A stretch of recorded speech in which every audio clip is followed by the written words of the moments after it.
My countrymen, good evening. I am now addressing the nation together with the civilian, military, and police sectors, the organizations that would count in our enforcement of the laws to protect the people of the Republic of the Philippines. Pardon my broken Tagalog, pero sa mga kababayan ko, kayo, ako, do not panic. Huwag kayo masyadong ma-stress na parang hindi mo na magawa ang gusto mong gawin. Pwede pa rin, pero may restrictions tayo. May mga kondisyon dahil nga sa crisis. The crisis is very, very clear. COVID-19 is spreading all throughout the country, including the Philippines. Ang ano natin dito is there is no cure. Wala naman tayong mabili sa mga butika, pharmacy to buy the medicines to cure COVID-19. It's a virus. Ang panglaban lang natin dyan yung katawan natin na medyo in good health, na walang sakit. Yung medyo mahina, make yourself healthier by whatever means, maybe food, vitamins, but most of all, try to obey what government is suggesting or ordering you to do. Huwag kayong matakot, huwag kayong manervyos, pero wala pang sabi ko mga antidote nito. It would only come in a form of a vaccine. Kagaya ng kagating kayo ng aso, tapos there is the tawag nilang rabies or rabies, if you may, pang-away. Sarili rin niyang it's a form of their germs, mutate lang to fight, to warm our bodies, magbigay ng signal sa katawan natin na merong mga germs na pumapasok sa katawan mo, and the only way to fight it is to yung mga sundalo na tawag nila antibodies, yung pang-away mo sa mga madudumi, mga kagaw, germs, sila yung ma-alert at sila yung papatay ng virus. But until now, wala pa ho yan. So, nandyan na yan. It's a serious one. It is true. Huwag ninyong maliitin. Do not minimize it. I said, but do not kill yourself with worry, because government is doing everything possible to make it at least controllable. But kung kayo po ay mag-cooperate, pag hindi kayo na-cooperate, the problem would start, and it would start with you and end with you pagka ganon. So, yung mga sinasabi na social distancing, sundin lang po ninyo, at yung mga binibigay na well ahead ng Department of Health, sundin ho ninyo kung anong sinasabi ng mga doktor, kasi sila po ang marunong niyan. Ang military, ako, lahat, na hindi doktor, walang alam, wala kaming maitulong sa inyo. It's only the medical people and medical experts who can help us. So listen to them. Dito sa atin, it's Secretary Doke, and Secretary Doke would articulate kung anong nalaman niya, anong bago na pumasok na impormasyon, and he would tell us what to do. So it's very important to give credence to what he says. Ang importante niyan, sumunod kayo, at meron ho kaming itong task force, interagency to, kasali na ang military pati police, kasi kailangan namin ang tulong nila kung sakali man lalala talaga to. Maybe this would create a public disturbance, disorder, but tingin ko hanggang dyan lang naman.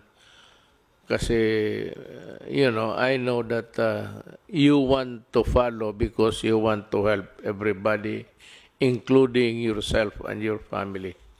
Meron ho kaming resolution ngayon, but maybe I will convert this into an executive order para masunod talaga lahat. Ang sinabi dito, ang una, ang resolution, is yung a province quarantine is advised when there are at least 2 positive COVID-19 cases belonging to different municipalities, component cities, or independent component cities in the same province. Ito ng national capital ng isang probinsya. Yun ang definition kung ano yan. Ito namang LGUs which have imposed community quarantine in the respective jurisdiction upon the declaration of the state of calamity shall be allowed to access the equipped relief response. Ang ibig sabihin ho,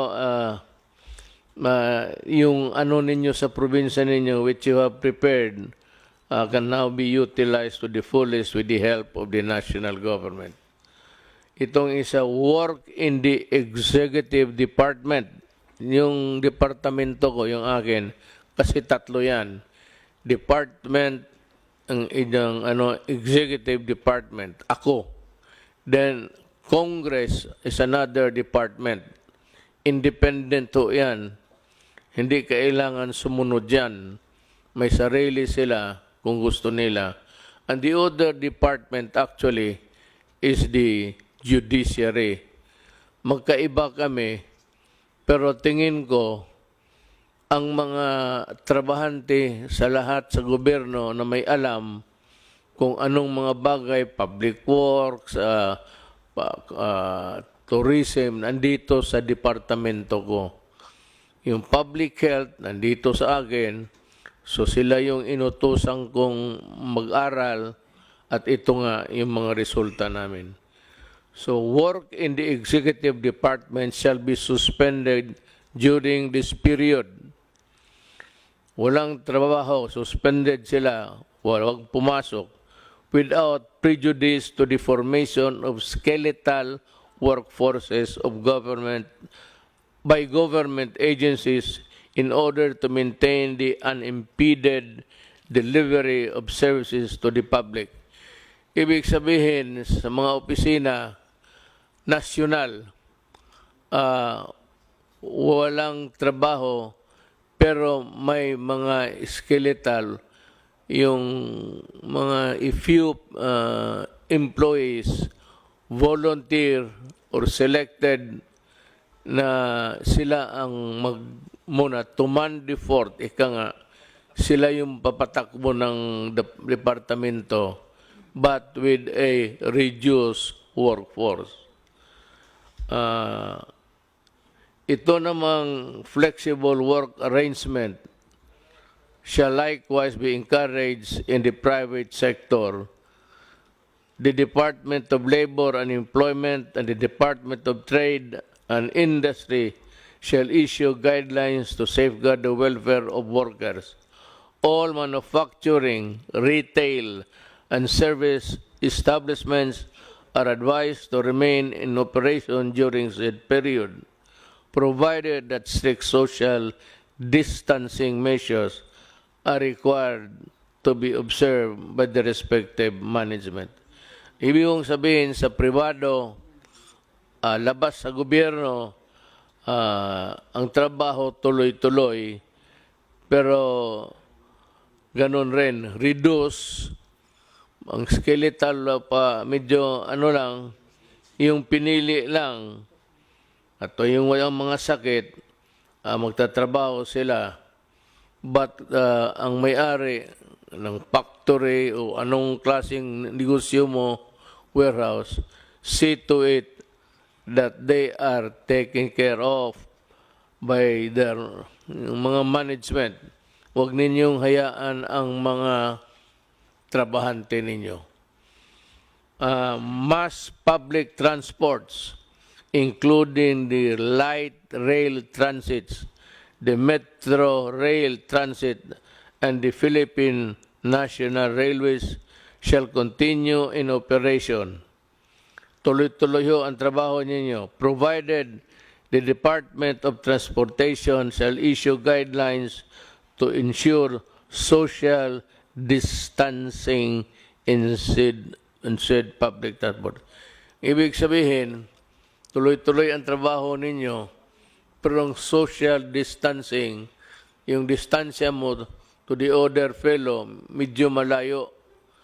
Kasi pag nag-ubo siya o umatching, at least yung germs niya hanggang doon lang, hindi niya maipasa because there is the distance. Kaya it behooves upon the transportation department to come up with the guidelines based on what the health department orders. Lahat dito po, ang pinaka-importante, pinakatigas, ika nga, ang Department of Health. Kung ano man ang gagawin natin, kung anong iutos nila para sa atin, susundin talaga natin. Hindi ako, kung hindi si Dr. Doke ng DOH. Land, domestic air, and domestic sea travel to and from Metro Manila shall be suspended beginning 15/2020, March 15, 2020, and to end on April 14, 2020 sa alas 12, subject to the daily review by the Interagency Task Force. So, walang lumipad, ang mga travel is limited, pero itong mga railways sa baba, okay yan. At the same time, observe again social distancing. Pero sa aeroplano po, beginning March 15, 2020, March 13 tayo ngayon? 12. March 15, midnight, from, it takes its force and effect. So, tandaan ho ninyo yan. Pero subject again to review day to day. Tingnan namin kung ano ang nangyayari. Kung if there is a slowdown in the contagion or ganun yan medyo mawala lang ng kanya, that is the history of itong mga sakit na ito. They come and go in every 2 or 3 generations. Meron talagang problema itong binigay sa atin at wala tayong magawa,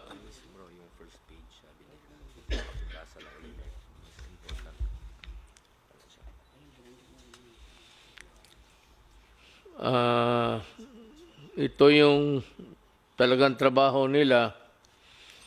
The Code Alert System of COVID-19 Public Health Event is hereby raised to Code Red Sublevel 2. The Department of Health has to explain to the public itong wherewithals ng Code Red Sublevel 2, I think, which is the highest sa prescribed ng WHO. Medyo nandito na tayo sa maximum. And it is really for the protection of humanity.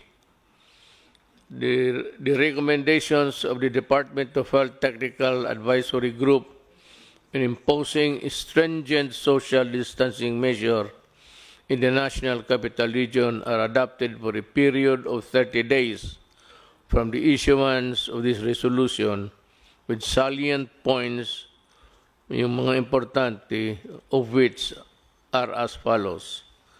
Yung mga importante na nakalagay doon sa social distancing measures.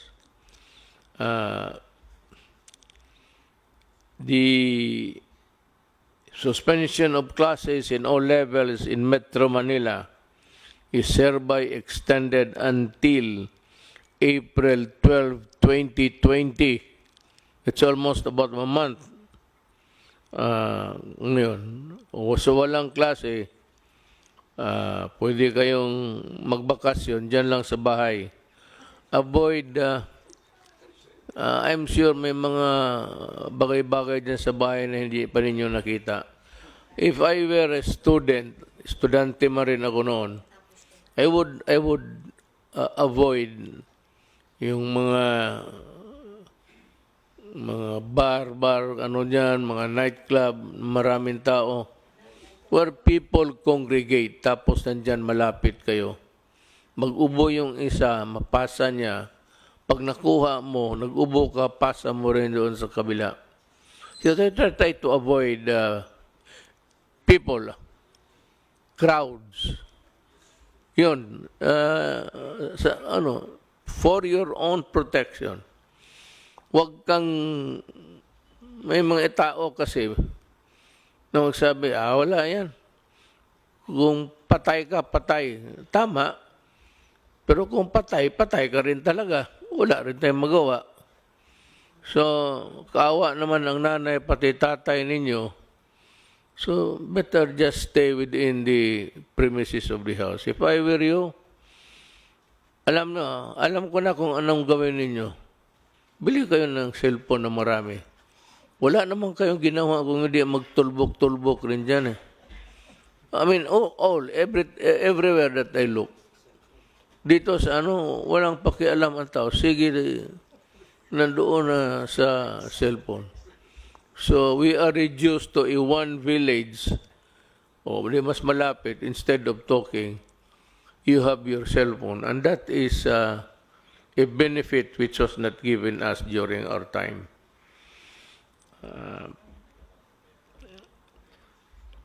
Number 1, ito, the suspension of classes in all levels in Metro Manila is hereby extended until 2012-2020, provided that all students shall continue to fulfill their educational requirements during said period.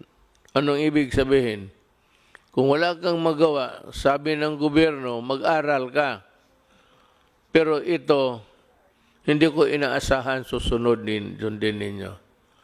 Ang sigurado ako, yung kamay ninyo, nandyan sa cellphone yan, instead of studying.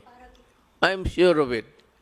But for you guys who really want to improve your lot, you better make use of the time to study.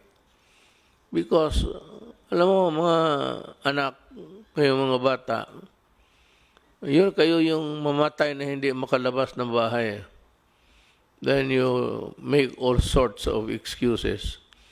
But you know, there will be truant officers. Ano ang truant? Yan it's an American practice.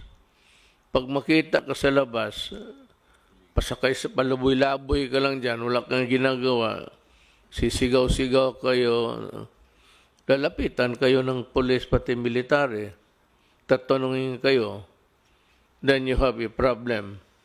Pag sinabi mo na wala, nandito lang kami sa labas, and then, maybe, if you are arrogant, nadadalhin ka sa station for record purposes. That you are disobeying, that you are intransigent, and that you are not fulfilling your duty. Alam mo, baski na there are a set of rules governing the responsibilities of a Filipino citizen. Baka hindi nyo alam yan. Meron yan. So, you have duties to perform also. Avoid trouble with the law, avoid trouble with anybody, just in the meantime, follow. Better just stay home and study. That is my advice. Pero kung ayaw ninyong sundin, you stick with your cellphone, ang gagraduate niyan, ang cellphone mo, hindi ikaw. Wala tayong magawa. Mass gatherings defined as a planned or spontaneous event where the number of people attending could strain the planning and response resources of the community hosting the event shall be prohibited during said period. Yung magplano, whether nakaplano kayo na mag-meeting o may rally, either naplano na ninyo, spontaneous na, sige, mag-ano tayo, gawin ito natin, total, wala na rin tayong gawin, ganito na ang, magsayawan na lang tayo. You know, I do not want anybody interfering in your enjoyment as a citizen of this republic. Ayaw ko na masita kayo ng police pati military. It could be messy. Kasi yung iba sa inyo suplado. And itong mga police pati military, they have their orders to enforce. So that if you are in this category of a grupo kayo tapos magmalapit, yung social distancing is no longer obeyed, and yeah, you are violating the rules, and if you insist, it is one of a just mere confrontation to something like disobedience, which is punishable under the revised penal code. Kung makipag-away ka, it becomes baka masuntok mo then it becomes an assault on an agent of a person in authority. In which case, from a simple violation of a rule, it will now ripen into a crime that is punishable by law. And you can go to prison. That's the problem. Ayaw ko. Ayaw ko na masita kayo ng military pati police. But ako sa inyo, if you are advised, just obey. Wala namang mawala sa inyo. Total sa inyo yan eh. It's for your own good. Hindi naman ito para sa amin. Kung I hate it, but you have to do it because there is a crisis that is engulfing the country right now.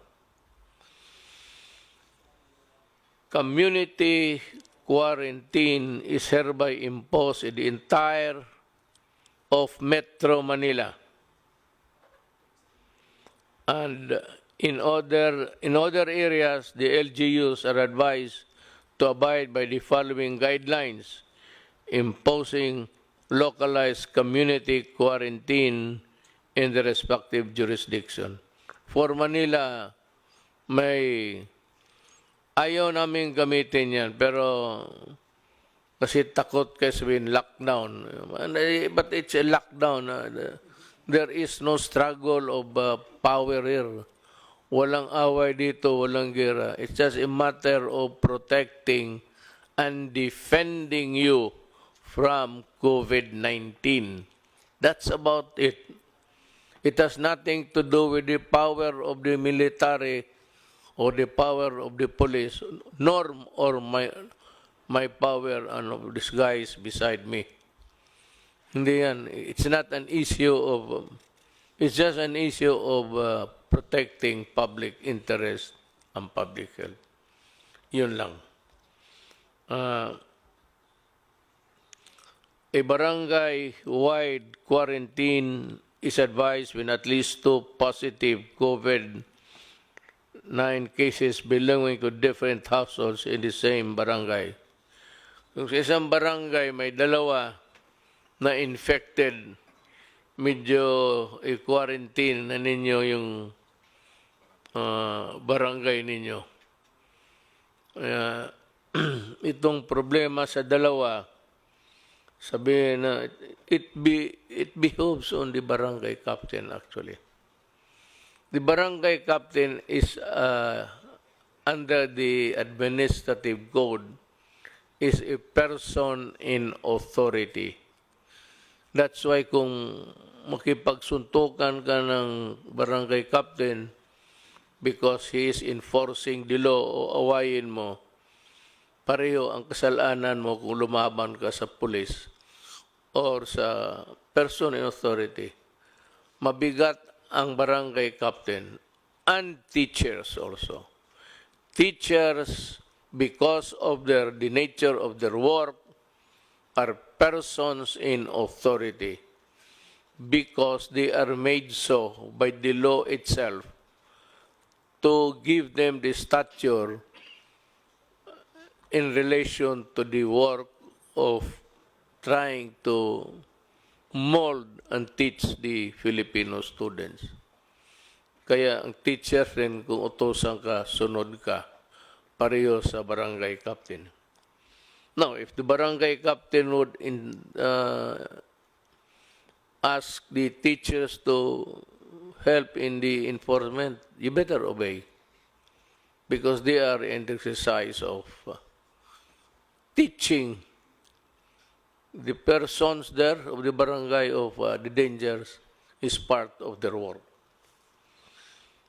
Then you have a municipality citywide quarantine is advised when at least 2 positive COVID-19 cases belonging to different barangays in the same municipality. Kung sa munisipyo kayo, tapos isang barangay dyan, may 2 na tinamaan ng COVID-19, diagnosed to have COVID-19 infection, magka-quarantine na rin kayo. And, before I forget, I do not have enough soldiers and policemen to cover all over every inch of the country. Kulang ako. Meron ako na magamit ko ang barangay captain. Ang barangay captain is bound by what is written here, whether by way of rules implementing in the meantime or if it becomes part of an executive order. You better implement this because if not, then you will also go to prison for dereliction of duty or simply not enforcing a rule imposed by government. ang pinaka ano dito yung mga barangay captains. It falls upon your shoulders to exactly do what this regulation wants to happen. Huwag kayong magkamali dito kasi pag hinabol kayo ng Department of Interior and Local Government, you can be dismissed or you can be suspended and you'll have trouble. And besides, I think the electorate will remember you for being a laggard.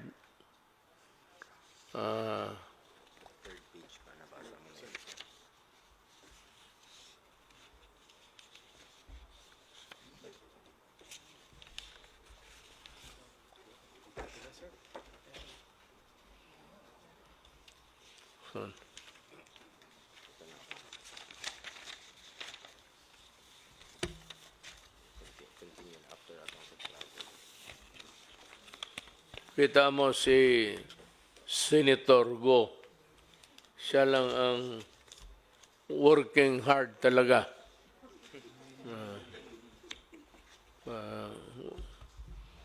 Yan ang public official. Really. Especially the barangay captains and the kagawads. No, you have been elected there. You sought the position. Hindi naman tayo. Pinili natin to eh. Nobody ordered us for us to be to where we find ourselves now. At tapos tatamad-tamaran ka. That's not the way how to do it. One is you go to, if there's a case, a good case against you, you lose the position and you are dismissed. And maybe in the worst case scenario, you'll go to jail. Better be always be reminded of that duty. Pinili mo yan, huwag kang magtamad-tamaran kasi matatamaan ka. Ginusto mo yung position, magtrabaho ka. The aforesaid measures shall be subject to close monitoring and reassessment after the expiration of 7 days from the issuance of this resolution. You know, we will review. I have imposed upon the cabinet members and the entire members of this task force to be present every day. I know that it is hard for them. It is really an imposition. It's quite maybe a burden, but ganun rin ang sinabi ko sa kanila. Nandito tayo sa gobyerno. You choose to be a part of government, and there is a crisis with no solution in sight. Walang solution unless there is a vaccine by the grace of God na may makita o maimbento ng ating mga scientists. It could be the Philippines for all you know. But I'm just telling you what you're supposed to do. Ang isa is the LGU outside of the National Capital Region, yung labas ng Metro Manila, are advised to exercise sound discretion in suspending classes in the respective localities without prejudice to a determination by the national government to suspend classes if the situation so warrants. So, ang LGUs, may kunting leeway, and just a little elbow room para makagalaw kayo to respond to the crisis in the community. But it does not allow you to suspend classes on trivial and for, stupid reasons. It is only done because you have to protect them from the COVID-19. Yan lang talaga. Do not do it just to please everybody. Or sa bagay, I have full faith and confidence in our supervisors, teachers. I'm just saying that please do not do it the way others would want it to happen. Mas maganda yung walang klase, walang ganon. Wag mong gawin yan because in the following statements, the Philippine National Police and the Armed Forces of the Philippines, in coordination with the Interagency Task Force, shall be called upon to ensure effective and orderly implementation of the above measures. Hindi ito martial law. It is not a martial law. It's not even something extraordinary. But what is sought to be solved here is again, walang iba except to fight the virus and to exact compliance. Mas mabuti talaga yung maniwala kayo. Now, ang sunod, a meeting shall be conducted daily by and between the secretaries of the number of agencies of the IATF, that is the Interagency Task Force, sa COVID, including the Cabinet Secretary, Secretaries of National Defense, Environment, and Natural Resources, Trade and Industry, Social Welfare and Development, Education, Agriculture, the Chiefs of Staff of the Armed Forces of the Philippine Navy, Philippine Air Force, and Coast Guard, because in a total breakdown, I would need their help to carry on with the governance. Kailangan ko sila. Not to fight with you guys. Huwag kayong matakot sa sundalo ninyo. Sundalo ninyo yan. Ang armed forces is there to serve you. Sila yung sundalo ninyo. So huwag kayong matakot kung nandyan sila sa utos ng mga civilian authorities. Yung mag-utos sa amin, Department of Health Secretary lang naman eh. So, but when he says to the military and the police, you have to implement this. Obey them because they have the imprimatur of the civilian authorities. Huwag kayong do not try to play with martial law, martial military. Pero ang sa totoo, ni total breakdown, public disturbance, alang-alang kami ang iharap mo. Wala naman kaming, it's always the military who keep things in the country in order.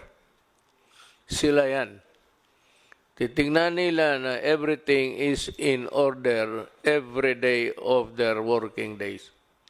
Tingnan nila na ang Pilipinas safe at gumagana ang lahat ng mga tao, pati mga opisina. The balik manggagawa overseas Filipino workers shall be allowed to travel to mainland China except to Hubei province upon execution of a declaration signifying their knowledge and understanding of the risk involved, provided that the health advisory pamphlet shall be handed out to the OFW upon departure. Hindi nga eh. Not only pamphlet, baka hindi mo basahin. You will be gathered in one corner or in one room, one corner, at sabihin sa inyo ang mga, I don't know if it's a Tagalog or Bisaya, mga risgo, the risks that you will be taking when you go back to China. But China, you know, President Xi Jinping, for all of his goodness to us, wrote me a letter and said that he is willing to help. All we have to do is to ask. Ako, ang tingin ko, maybe there will be a time if things deteriorate that I have to call on China to help. He has said that they have managed the crisis very well in this country, and he is very much willing to help kung kailangan. So, to the Chinese government, to the people, especially to President Xi Jinping, thank you for the consoling words, and maybe, I hope it would not reach to that point, but maybe we will need your help. Salamat po.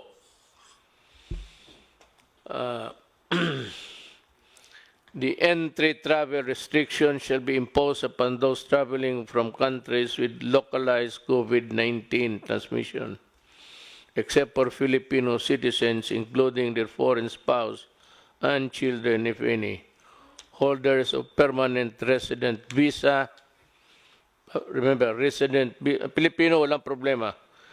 Holders of permanent resident visa and holders of diplomatic visas issued by the Philippine government.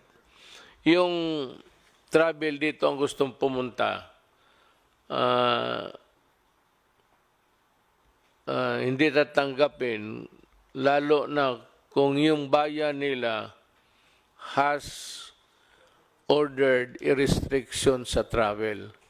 Mismo yung bayan nila hindi pumayag na mag-travel sila tapos pupunta sila dito, hindi rin natin sila tanggapin. But, ang Pilipino, pati yung pamilya niya, because they are Filipinos and this is their country, they are very much welcome to come back. Lalo na sa panahong ito, if they want a more secure, comfortable place. Now, with regards to itong mga diplomat, hindi naman kailangan papasukin yan sila. Total, kung sabihin lang rin sa kanila, huwag kayong lumabas dyan sa embassy ninyo. Huwag kayo magpasyal-pasyal, dyan lang kayo. Kasi baka kayo pa ang magdala ng sakit ng ulo sa aking bayan. I don't mind Filipinos giving me a headache, but I certainly do not want anybody other than Filipinos to be giving me headaches. So yan ang yun ho ang maibigay ko sa inyo na payo. You might, sometimes it's a convoluted thing to listen, pabalik-balik. Ang simple lang yan. The purpose to protect and defend you. From what? From COVID-19. Then what is the purpose of government? The purpose of government is see to it that things are in order. To do that, if things deteriorate, I said, the military and the police will maintain order. Kaya nga tawag niyan, peace and order. There has to be a peace, and that peace, nakalagay na, orderly. There must be order in the country, and that is all. The purpose is to, I said, guard your sumunod lang kayo, lahat ng bayan ng buong mundo nauna pa sa atin. Tayo tinitignan lang kasi mabilis sa kanila. In Italy, it's 1,000 a day sila ang pasa ng contagion. Dito sa atin, medyo maliit pa. Pero numbers in a crisis can be, cruel. But overnight, makita mo, meron ng talagang mabilis na. So what we are trying to control is people with COVID na tapos yung ilayo natin yung healthy ones, sila yung i-target natin, not for anything but for their own good. They will be asked to maybe go to the hospital and seek treatment. Yung mga test ng test diyan sa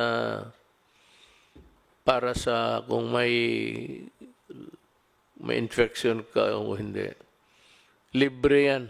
Libre, no? Libre, walang bayad. Wag naman kung healthy ka, no need. But if you are experiencing ubo, itong ano na ubo, tapos pag ubo mo, masakit yung likod mo, the lungs. Ang lungs mo ang titirahin dyan eh. And if it's too late, hindi na kaya ng antibiotics yan. It starts with a virus. The virus weakens your body. And it weakens your body, lahat na papasok, then it will kill you. Putang ina itong virus na ito, walang ginawa, ganun. Papasok sa katawan mo yan, just like AIDS, makes you weak, then it allows other germs to come into your body, and you get sick, usually pneumonia yan. And it's virulent, so seek treatment as soon as possible. But we are here to serve you, and every day we are meeting and in contact with the rest of the country. Meron tayong struktura. The structure really, people are asking, what is your preparation? What's the structure? My God, yung structure natin is itong health. Meron yan silang regional all over. Then meron yung city health, provincial health. But yung national, yun yung mga regional health centers. They are already well equipped and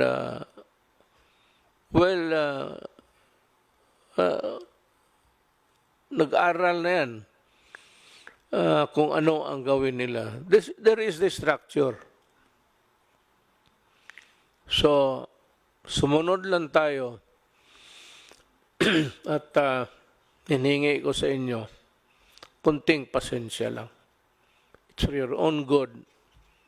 Para sa akin, kung ayaw mo na, baka ako ang mamatay, hindi ka maawa sa akin dahil sa kalokohan mo, ayaw mong sumunod. So, let's help each other at this time of our life because everything is placed in jeopardy. Delikado talaga. Totoo ito, crisis talaga ito. Kasi walang gamot. Okay? Salamat po. Thank you for listening.